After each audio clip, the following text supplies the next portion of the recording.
emisión más de nuestro noticiero Noti Especial. Con ustedes, yo, Daniela Curio, y Alejandro Sáenz, presentando un espacio dirigido hacia la paralingüística.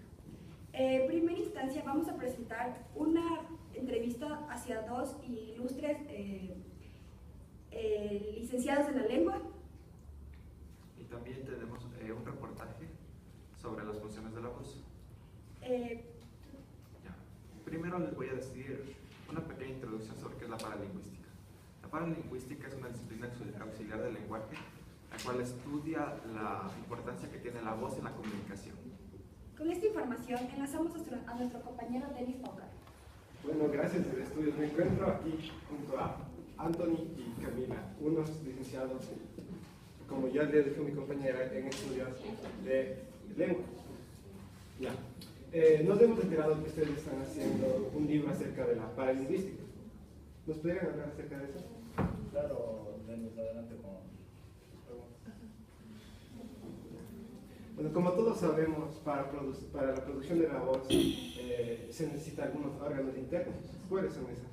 Ya, los órganos que permiten la producción de la voz son la nariz, la lengua, el paladar, la laringe, el faringe, el epiglotis, el diafragma, la caja torácica, las clavículas, los pulmones y la tráquea. Hay una pregunta que nos inquieta a todos y a todos los televidentes. ¿Qué podrían hacer para mejorar la nitidez de la voz? Ya que muchos se preguntan cómo podría hablar más claro. Claro, existen muchos ejercicios para mejorar la pronunciación de la voz porque la mayoría de las personas no utilizan todos los músculos de su cara al hablar y hay algunos ejercicios que, por ejemplo, consisten en morder en algún objeto y tratar de pronunciar palabras correctamente. Entonces, al hacer ese ejercicio estamos ejercitando todos los músculos que intervienen en la pronunciación de la voz, por ejemplo, la lengua, los labios y el maxilar inferior. Entonces, realizando estos ejercicios se mejora la pronunciación de las sílabas y la nitidez de la voz. Bueno, con respecto a la articulación, para que la gente pueda hablar mejor, ¿qué habilidades debe tener? Debe tener habilidades, por ejemplo, como ya lo mencioné, tiene que mover todos los músculos de su cara al hablar, tener una buena articulación de las palabras, tiene que tener una voz limpia y sin tropiezos producidas por el aparato fonador. También tiene que, en su intensidad, darle el sentido verdadero a lo que quiere el mensaje. Por ejemplo, si está hablando de algo triste, tiene que hablar en un tono suave. Si está hablando de algo, de una noticia, por ejemplo, con una sorpresa, utilizar un tono más enfático. Y también en lo que es la intensidad de la voz, tiene la responsabilidad de hablar alto si se encuentra en un aforo amplio, por ejemplo, para que el sonido llegue a todos los espectadores y oyentes. Según sus estudios realizados, ¿qué lograron determinar como enemigos de la... Los enemigos principales para expresarnos son el nerviosismo, porque este no nos permite expresarnos ni transmitir las ideas que queremos al público. También la tensión y la rapidez, porque cuando hablamos de una manera rápida, la audiencia ya no nos entiende y perdemos la conexión con esta. Si es que hiciéramos una presentación en un foro, ¿qué características debería tener la voz? Debe tener bastante énfasis de resonancia, porque hasta está comprobado que depende de esto, influye mucho en la credibilidad de lo que es dar un mensaje. Entonces, en una palabra o frase que más queramos resaltar, debemos usar un poco más la voz para que todos los oyentes puedan recordarlo.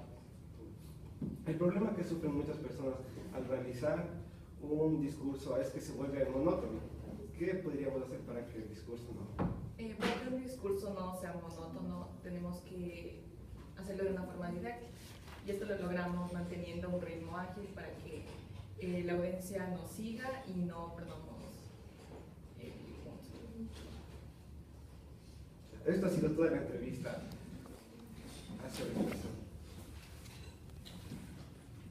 Continuamos con el estudio. Ya, muchas gracias, Denis.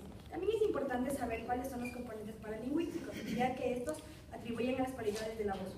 Son el volumen, la entonación, claridad, tono o timbre, velocidad, perturbación de la voz y fluidez del habla. A continuación, continuación nos vamos a enlazar con nuestra compañera Gigi Quinte, que se encuentra a las afueras del Colegio Miguel Iturralde, con un reportaje sobre esas funciones anteriormente mencionadas. Nos encontramos con ustedes.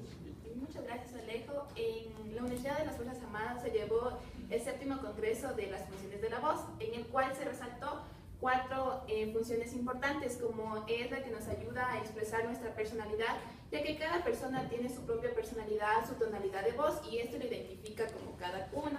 Además, también la voz nos ayuda a expresar nuestros sentimientos, como ya nos dijeron en la entrevista. Cuando una persona se siente triste, su tono de voz baja, y cuando está alegre, su tono de voz alta.